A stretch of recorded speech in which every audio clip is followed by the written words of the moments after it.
IGN.com. Now, what's one saying that's gone around for, well, years now? You can't spell ignorant without IGN. Now, there's a reason behind this, and it's not because IGN has egged people's houses, or kicked somebody's fucking dog, or flipped off a baby, or some shit like that. No, it's mostly because a lot of people can tell from miles away and smell their bullshit that essentially a lot of their reviews, which is a main reason why people will want to go to their website, besides, you know, the random things of news, but the reviews just don't make a lot of sense whenever you see a final score. You'll see a relatively unbiased review, and it'll point out, you know, some good points. It'll have a whole bunch of bad points, talking about where the game flounders and everything and messes up, and then all of a sudden it scores a 9. The same game was heavily advertised on the website, and you already know what I mean. You punch in IGN.com, and you have a full flash advertisement taking up the top of the screen, both sides, and it takes up the entire front of it. One of those kinds that you have to actually hit X, or it'll have fucking sounds, or it's going to play video and shit like that. And it's just kind of interesting. So this is something that people have noticed over the years, and it can't be a coincidence, can it? You know, IGN being bought off for their reviews, and it essentially works something like this. Advertisers for a game, and the publishers will go to IGN because they're a major game website, so they know that, well, there's going to be tons of potential traffic going there, and this product, we need to get out there. We need these people to be able to see it because, well, that's our consumer base. So we need to be able to see this. IGN, we will pay you X amount of dollars for us to advertise our game on there.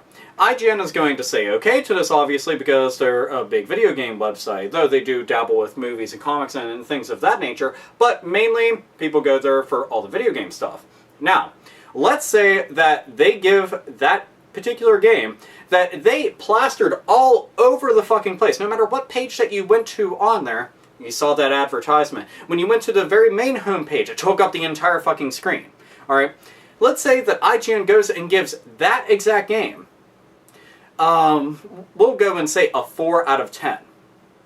Do you think that publisher is going to go to IGN again, a second time around, within, you know, that series, that franchise or whatever, when the next installment comes out, they're like, hey, will you advertise me? Of course not. Why would they want to? Hey, advertise our game and tell everybody that's a piece of shit. No, that wouldn't make any fucking sense. You know, they go there because they're like, well, you're a big website, and we want to get that game out there, but you also got to tell them that it's good. Now, it's interesting because, and this is something that I was talking about on 8-Bit Podcast with Yale Chaos and Saint Magnus and Razor Fist and everything, that, and it's something that we've all known. I mean, it's really just common knowledge and common sense. Like, you know, you can see it. It's obviously you're being bought off, but nobody came forward officially to be able to say it. Well, finally, somebody who wanted to remain anonymous, no less, and was a part of the editorial staff at IGN, came forth and said, yeah, it actually does come into play. You know, if we are advertising heavily for a game, obviously we're going to give it a good score. Now, if a little advertisement will pop up here and there, and I'm not talking about the heavy advertisement that take up the entire page, just one of those little ones, obviously it's not going to matter too much to them that they're going to get a bigger score. And why is that? Because the publisher paid mucho bucks to be able to take over their entire fucking website with their advertisement. So naturally, if they're paying out the big bucks to go and get that advertising spot, they deserve that big old score, that 9.0, that 9.5. How many times did you see games, just this entire generation, how many times did you see games get amazing reviews, but were utter fucking crap? It's happened pretty fucking often. And it's not like IGN's the only website that does this. GameSpot is also another one of those websites that they're just like, ah, we're pretty fucking big. Yeah, cough up the fucking money and we'll see if we can make some shit happen. But I'm focusing on IGN because they're pretty much the ones under the microscope, because it was one of the people part of their editorial staff that is coming forward. Whether, you know, they're jaded about their position there and they quit, whether they were fired, completely irrelevant. It's just interesting that somebody working there is coming forward and saying this. Now, some people may say, well, I'm going to take this with a grain of salt, and I can't actually entrust 100% faith in what this person is saying, and that, you know, this is conclusive evidence that they're obviously being bought off and things of that nature. But you had to have noticed. It's not like you have to be a detective, it's not like you have to have some kind of keen eye or anything like that. It's not like you have to go and do a whole shitload of research. It's just something that anybody can notice. And granted, yes, okay, game reviews are a matter of opinion.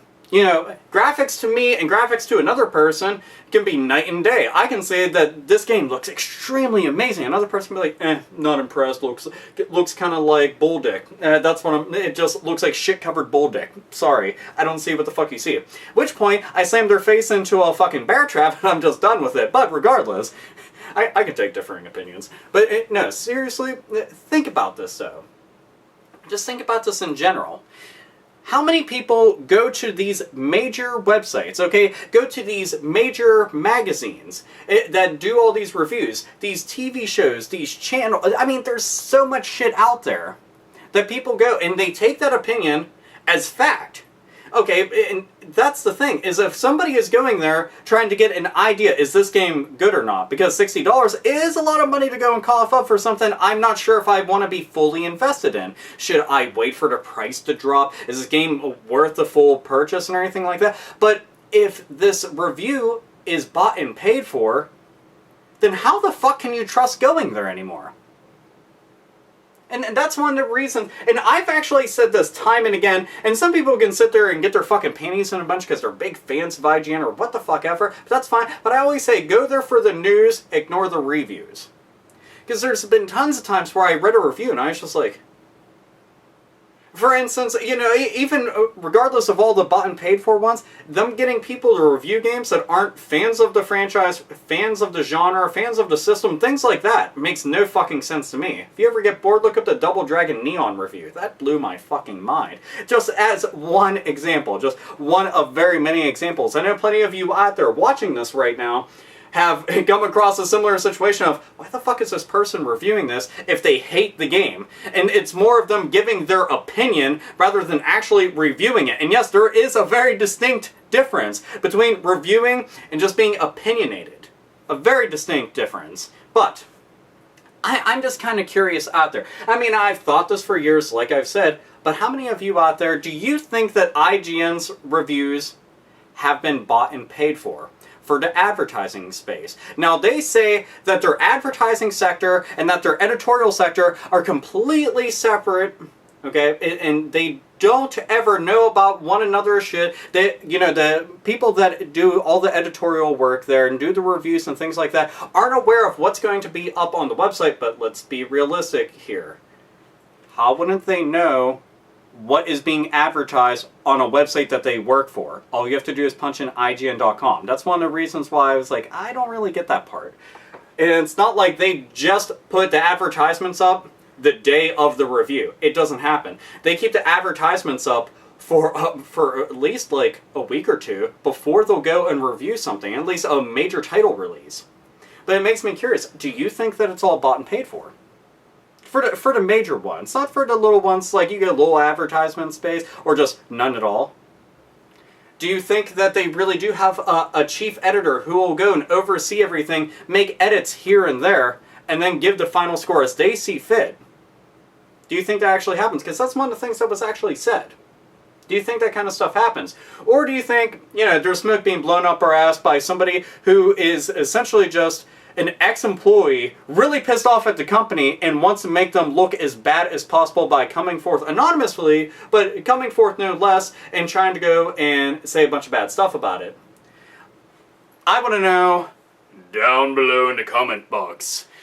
Comment, say whatever you want, your opinions and things like that. If you want to make a video response talking about it, that is all fine and good. And again, this isn't just IGN. There's a lot of video game websites out there. There's TV shows. There's a shitload of stuff out there that essentially kind of seems like you might have been slipped some money to be able to say this. You might have gotten a pat on the back and something put into your back pocket, and I don't mean like that.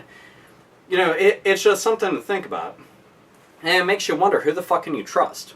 whenever it comes to a genuine opinion. Granted, we have YouTube, but I'm just saying, whenever it comes to like the bigwigs of the gaming world and everything, where we get our news and things like that, who the fuck do you trust then? Money makes the world go round and round and round, till it spins into the fucking sun. So anyway, comments, all the other shit, opinions, that's all good. I've already said my piece, so this is AlphaOmegaSin, nerds, nerdettes, and gamers. Game the fuck on.